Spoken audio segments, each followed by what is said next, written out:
We primarily help out throughout the entire process. So, I mean, that's important for developers to understand. So we help from start to finish of a project. And I mean start from the day they receive their low-income housing tax credits. So we'll talk about that first on the low-income housing side. So from the low-income housing tax credit perspective, we start from the very beginning, from the day they receive their credits from the state agency. We handle it all the way till they exit after the 15-year compliance period. So as soon as a developer receives their tax credits, we help them to make sure they're in a place so they can submit their 10% carryover, which we help audit because it has to be audited as a requirement. That gets submitted to the state agency, the 10% test, as some people refer to it as. So that happens as construction is ongoing. Once construction is complete, the next hurdle they usually have to jump over is a cost certification that has to get audited as well.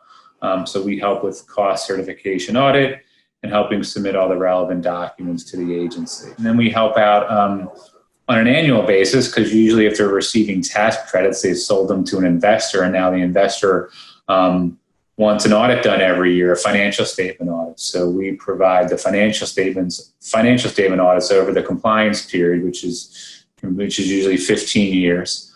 So we're in that process. And then once that period's over and the investors may be looking to get out, or the developers may be looking to acquire the remaining interest from the investor, we help on the consulting side with that as well. So it's a long process. But we help out throughout the process.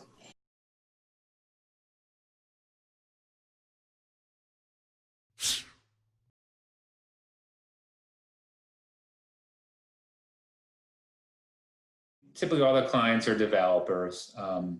So they're all typically residential real estate developers. Some of them might have some commercial projects as well.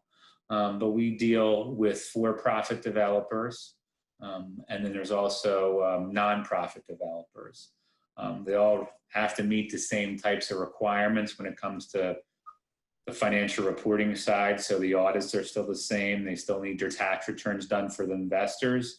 Just, you have your for-profit developers doing this to make a profit, and you have your nonprofit developers doing it to support their mission, which is typically to provide affordable housing or affordable housing maybe for seniors, for example. But we do deal with both of those types of clients. You do need to hire an accountant with the experience so they know what the deadlines are. I mean, if you're hiring an accountant without experience, they don't know when the 10% test has to be submitted. They don't even know what kind of costs might have to be included on the 10% test or can be included. They may not know and they might know what costs are basisable, for example, on a cost certification, what costs can get included, what costs can't get included, which could affect how much and the amount of tax credits you're going to ultimately receive. They might not know or help the client to make sure the buildings are leased up as fast as they can be, or at least keep them in track with some of those deadlines so they can take advantage of what they've been offered from their investor. And so it is important to hire someone who has the experience because they know those things. They can review those documents for you ahead of time to make sure you're not missing something, and they have your best interests in mind.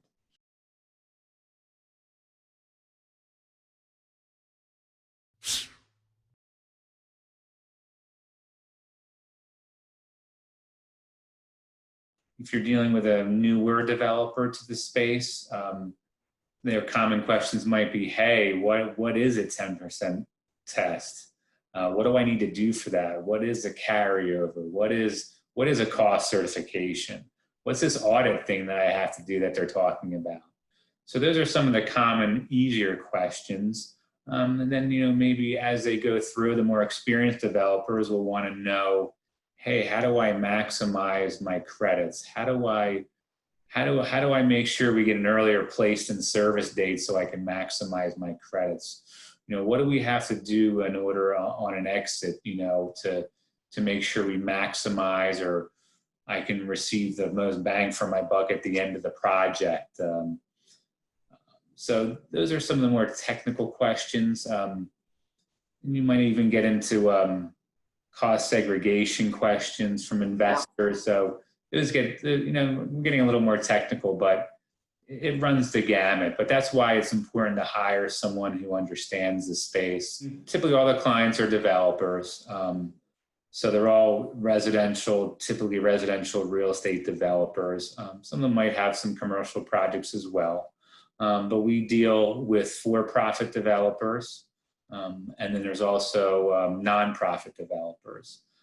They all have to meet the same types of requirements when it comes to the financial reporting side. So the audits are still the same. They still need their tax returns done for the investors.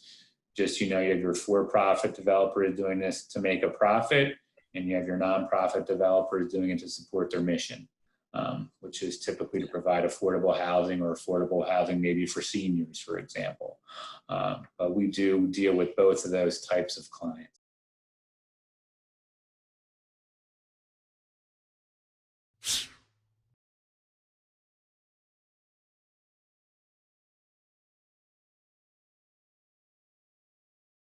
When the projects first started, when they first get their credits, they may not even have their investor yet.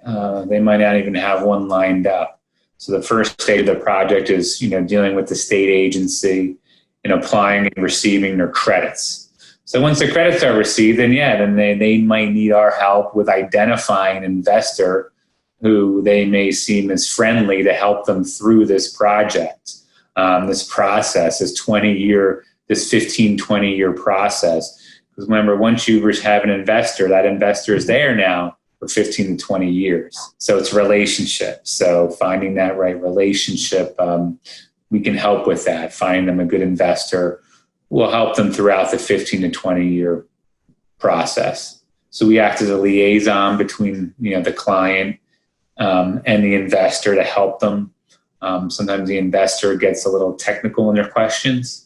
The client may or may not know the answer, but that's where we kind of come in and help decipher what the investors are looking for and help them answer their questions. So, it's the client gets the best benefit.